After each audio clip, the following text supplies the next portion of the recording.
Well, after what was a divisive episode of Severance last week, which was solely focused around Harmony Cobel and her backstory, this was an episode that threw us right back onto the severed floor, gave us time with each and every character that we've come to grow close to, and it was an episode that was also filled with many, many farewells. But with one new welcoming and hello in particular during the closing moments that's going to cause a massive problem for Lumon when the show returns for its finale. With an opening scene that was extremely strange, but revealing a bit more information about his past with Lumon, Harmony and Mark's alliance seeming like it's now in place, an empathetic Milchick and a version which showed strength, and also the value of the life of a ninny and what it's truly worth being explored. This episode squeezed a lot into it, but the question is, did we get a lot out of it? Well, I think we did. So with that, let's dive into the episode and discuss all things Severance Season 2 Episode 9. Just to let you know, this video will contain spoilers. The opening scene. The opening scene was one which was really strange, and it was probably the most odd one that we've had throughout the entirety of the show. We got an insight into Jame Eagan's mind and the awkwardness and haunting nature that he holds. The motif that opened the episode was that of a clock ticking, and to me it felt like it was symbolic of the countdown beginning and the pressure increasing on Lumon, Jame and Drummond for the completion of Cold Harbor, and the risk that they were going to be facing with Mark and Harmony Cobel teaming up to ultimately reveal the truth and stop the greatest invention the planet has ever seen from occurring. There was a moment in the opening scene where we saw Helly split open a boiled egg, and it was cut into two different pieces. I kind of interpreted that as the severance procedure and the two different split personalities that get formed when one undergoes it. However, with it further being split into 4 more pieces, we were left with 6 on the plate. And that was something that made me wonder if this was insinuating what Cold Harbor could potentially be, or even showing us that there were more untapped features on the Severance chip that we've yet to explore. We saw Gemma adopting multiple different personalities in different rooms whilst on the testing floor, and with Severance hiding clues and details in everything. It made me think that the 6 pieces of egg could be the 6 features that could lie within the chip, or 6 different personalities that could be adopted. We also saw Helly being served this egg on a plate which had a piece of art that showed a young child being forced into a chair by 2 adults, and it looked like the child didn't want to be there. So that was something that made me question the dynamic of the relationship between Helena and her father, with the birthing cabin also being something that was thrown into the episode and it potentially seeming like Jame Eagan was taking women there. As Harmony Cobel said, she's one of James when she was speaking with security. I'm starting to question if Helena is even Jame Eagan's child at this point, and I'm wondering if she could have been taken from birth, as if you think about it, we've not seen her mother. There was a line that James said which to me felt like he was insinuating that Helena was different to him, and that was when he said, "I wish you'd take them raw." This could either be showing us that she's fundamentally different to the Eagans, hence why we've seen her growing feelings for Mark and it seeming like she could well go against the family, or it could be more literal in the sense that she's different because she isn't an Eagan by blood. In true Severance style, it was an opening scene that left a lot of questions for us, and I don't think we're really going to be getting any of them answered in the next episode either. As well as the opening scene, we also got involvement from Helly, with her looking to find the directions to the hallway that Dylan told her about in episode 6, which was something that she said was important to Irving. She was also worried about Mark as she hadn't seen him in 2 days, and that was what was motivating her to find the hallway. It was at the end of the episode though where Helly was sitting at her desk and trying to memorize the directions where in the background Jame Eagan appeared and said, "You tricked me, my Helly." I'm not gonna lie, it was a very confusing and strange moment, and I actually think there were a few different things that it could mean. So I'm gonna share a few theories here.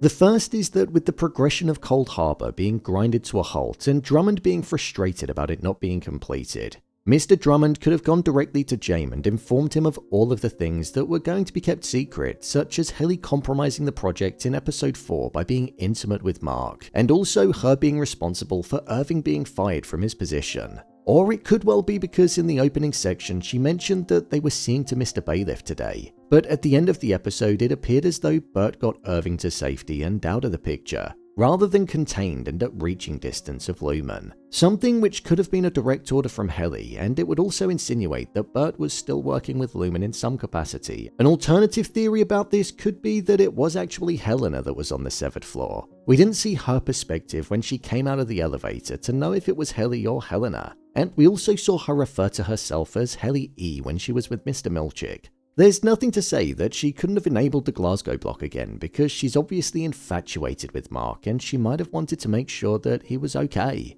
I do think that this is probably the most unlikely theory though, because she wouldn't need to remember the directions to the exports hallway because she's pretty much overseeing the Cold Harbor project, so it wouldn't make sense.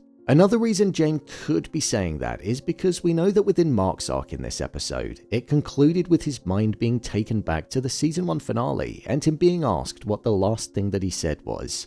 I wonder if Jame has now approached Helly because he's obviously aware of the fact that Helly tricked him when they encountered each other in the season 1 finale before she went on stage, and at that point he believed that it was her. So he could be referring to that moment as her tricking him, as it would be the first time that he's laid eyes on her since then. Or the final way in which he could have been tricked is that he initially awoke that morning and said that it was a momentous day, and I'm presuming he felt like it was because he believed that it was the day where Cold Harbor would be completed and the greatest achievement the planet had ever seen would have taken place. But instead, it didn't. He might be looking at it in that sense and saying that he was tricked because it wasn't completed. Honestly, I genuinely feel like it could be any of those reasons that I've just suggested, and maybe even more if some of you have alternative theories on that. But my response to Jame appearing in the background was exactly what Helly's was, because I was literally like, huh? Mark and Harmony Cobel. When it came to Mark and Harmony Cobel's arc in this episode, it was one that was definitely on the back burner, seeing as though they met in the middle of the forest and were stuck there until the cover of darkness. However, right at the end of the episode, that was the section where their involvement set up the transformative direction for the next episode. Before we get to that though, whilst the both of them were in the forest, there was one major revelation to Cold Harbor, and that was that if the project was already completed, which we knew that it wasn't, then Gemma would be dead. So essentially the completion of Cold Harbor will put Gemma through some kind of experience in the room that will mean that she won't ever return back through the door. This is most likely why the room has been left until last, because Lumon know that there's no returning for her. During the closing moments of the episode, we saw that Mark, Harmony and Devon went to the birthing cabin, a place that we've not quite seen before. But when Harmony approached security, Devon was acting as if she was pregnant, and Harmony said she's one of James, no one's to know. This is particularly interesting, and the whole concept around the cabin was intriguing too. What we saw when Mark entered it was that his innie took over and he was able to function in the outside world whilst in the cabin. But the moment that he walked out of the door and went outside, it would go back to the outie Mark. These cabins were almost set up like how the rooms on the testing floor were, and the experience of what happens when people land on the severed floor after leaving the elevator.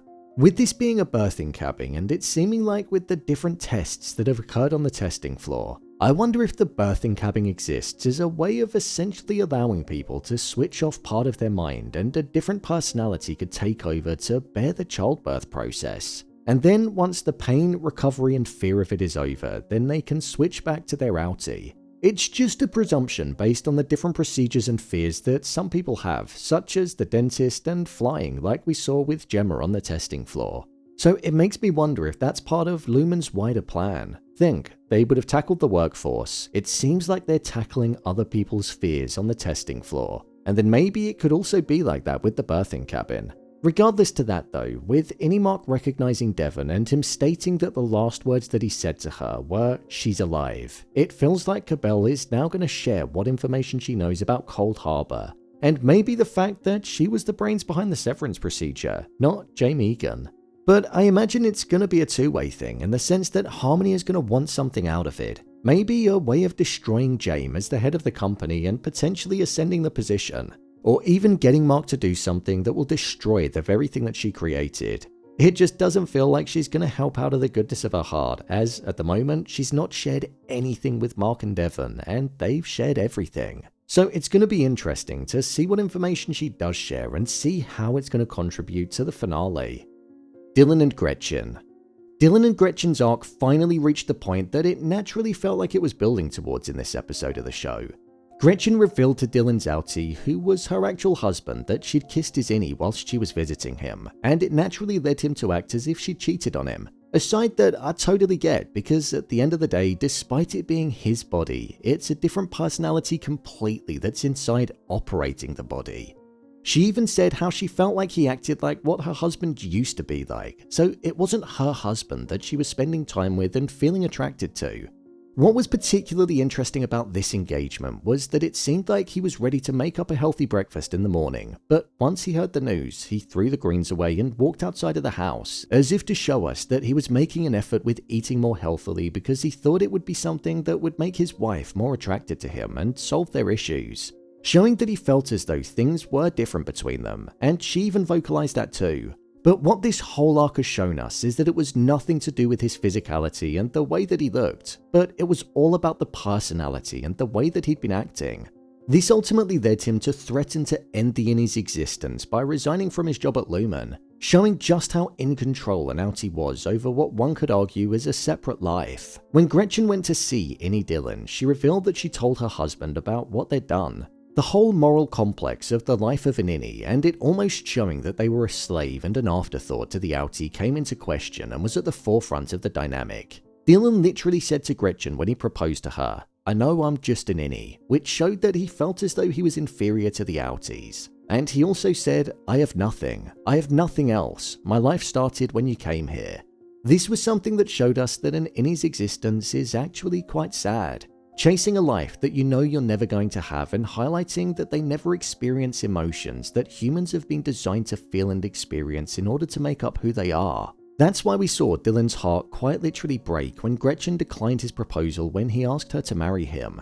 This also led Dylan to question the actual difference between an outie and an innie, and just how distinguishable they were, as he took his frustration out on Helly when he said, "If we're so different, how come we couldn't tell when you were gone?" This made him realize that he wanted to take control of his own life, and by doing that, he showed that he wanted to end it, rather than giving his outie all of the power and shutting him down if he chose to.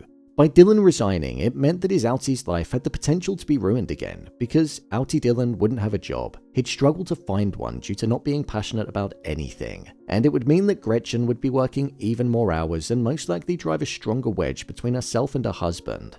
It always kind of felt like Dylan was going to end things in this episode due to the way that he was acting, but this moment showed us that he was taking control and holding on to the power in the only way that he possibly could, because in all other ways than that, he was inferior to his outie, when in reality, he deserved to be treated better and like an actual person.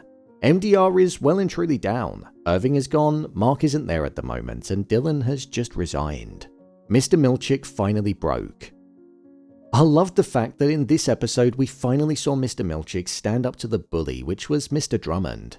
This is something that goes back to episode 5, where we saw that Mr Milchick was essentially being punished for the actions of Helly for ruining the Ortbo and them losing Irving from the team and the rest of MDR being uncontrollable. Within Mr Milchick's performance review, he was told a few things that he had to improve on, such as using less complex vocabulary, placing paper clips around the correct way, and also tightening the leash on the employees. All things that he'd practiced and tried to implement into his working life. However, with Mark not being at work for 2 days, Mr Drummond placed the blame upon Mr Milchick and released his frustrations on him by patronizing him, and by also getting him to apologize for using a word that he deemed too complex. However, after pushing Mr Milchick too far, Milchick responded by telling Drummond to devour fetulence, and stating that the jurisdiction of his job was the severed floor and that he wasn't in charge of what Mark's outie did, and that it was Mr Drummond's job to keep a watchful eye on Mark.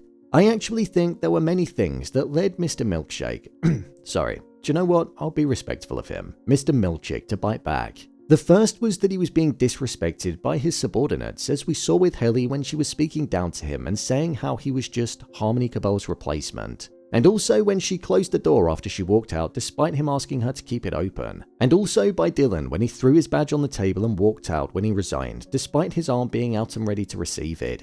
Then on the flip side, his superior Mr Drummond was also showing him no respect either, bringing to light that no matter what he did, he wasn't being recognized or valued in his job at all, so he almost realized what was the point in doing what he was doing. It was then when he spoke with Mark's outie and he told Mr. Milchick that he wasn't actually sick and that he just had life stuff going on and that work was just work, where a change in Milchick occurred. Milchick empathized with Mark in that instance, and I think he realized that he'd been letting his integrity slip as a person in order to progress during the company, and he was letting it change him.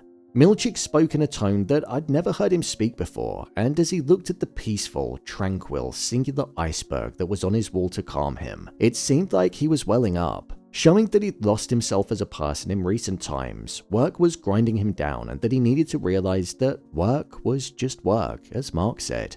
I think Milchick's incorporation in this episode kind of reflected a trap that many of us can fall into, in feeling like work is the world and no matter how hard you try, it's never quite good enough. So I'm thinking we could well see a slight change in Mr. Milchick moving forward, where the leash might not be as tight as what he was once planning on increasing it to.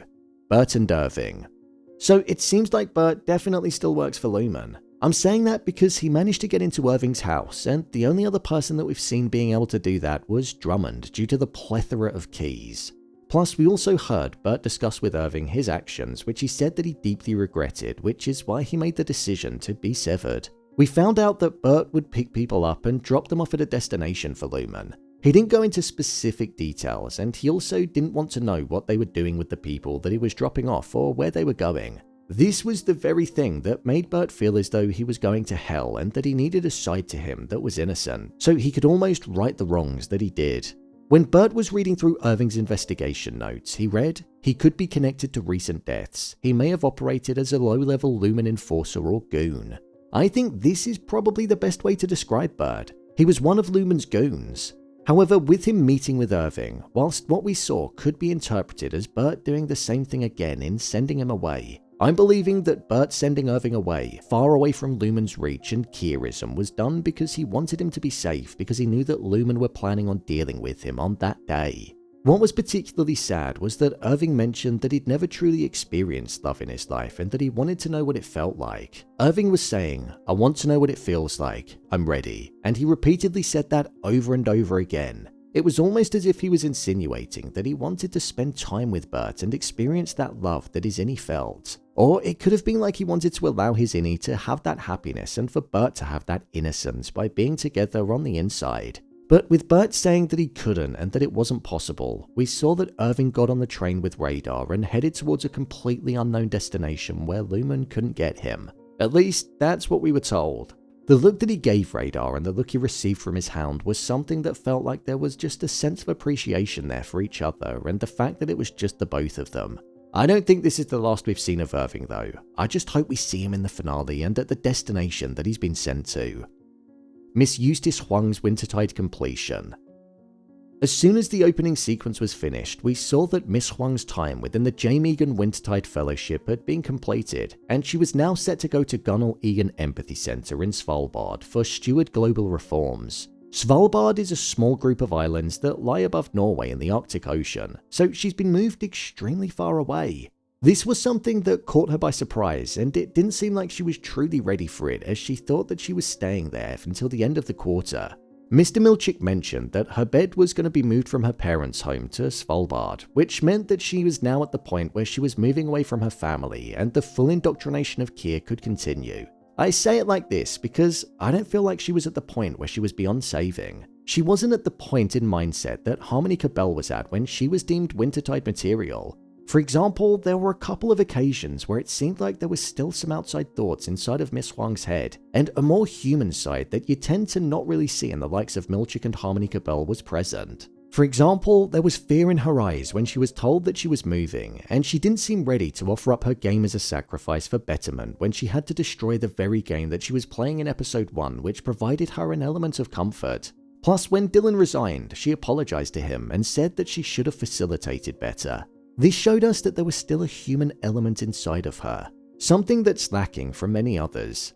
I honestly don't know if we'll see Miss Huang again, because she's going extremely far away, but I feel like she was a character that served as a vessel to show us the stages of an early recruit in Lumon and their journey into believing in Kier and the way in which their mindset gets fully indoctrinated.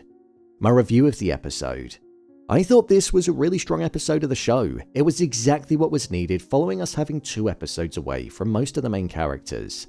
I would say that the pacing of it was quite fast, but I think the episode kinda got away with it because it was drawing towards the finale. It was almost like because we hadn't been with the characters for quite a while, there was a bit of overcompensating to do, but I thought the show was able to handle it really well. The fact that Harmony, Mark and Devon weren't actually in it that much and we got to focus on the others helped massively with that. In terms of the performances in this episode, they were all really strong. From Mr Milchick standing up for himself and marking a sense of change in the character, to the subtle humanity that Miss Huang showed, to the depression that Dylan was holding and the yearning for answers that Helly had. Each performance complemented the other and it truly allowed the emotions that each of them were feeling to seem like they were at the epicenter of the episode. I thought the seamless dissolving transitions between many of the scenes showed that a large portion of the characters were in a similar headspace and that they'd reached their end with the company. Whether that be Mr Milchick, Dylan, Helly, Mark or Harmony. It was a nice way of bridging the mindsets that they had and showing that whilst they didn't hold the same beliefs, the same frustrations were there between a lot of them. A transition that I did absolutely love though was when the visuals of the train glitched with the usual sound effect and it turned into the export's hallway. It was dark, ominous, and I just thought from a creative point of view it was beautiful and also heartbreaking. This hallway was at the heart of Irving's core and investigation, and now he was being driven even further away from it without having any of the answers. I actually think one of my favourite moments in the episode was Mr Milchick fighting back against Mr Drummond and essentially showing him that he was a bully. It felt like we were actually seeing the Mr Milchick that was behind the persona at work, and it was an inspiring moment that felt quite emotional to witness. Honestly, I'm just gutted that we've only got one episode left in the season now. It's been such a confusing yet enjoyable journey to go on, and there's not been a show like it over these first 3 months of the year, so it's going to be disappointing when the season ends in a week's time. With the final episode being called Cold Harbor though, I feel like we might actually finally get an insight into the project's importance and why Mark and Gemma have been the main focus of Lumon for quite some time now. So, there you have it, Severance Season 2 Episode 9, Ending Explained. If you want to see more videos on Severance Season 2 episodes being broken down, then click on the card in the top corner. There's a playlist there. And don't forget to subscribe so you don't miss future videos. What did you think of this episode? Share your thoughts in the comments. Thanks for tuning into this week's breakdown of Severance, and I'll see you in the next one for the final installment.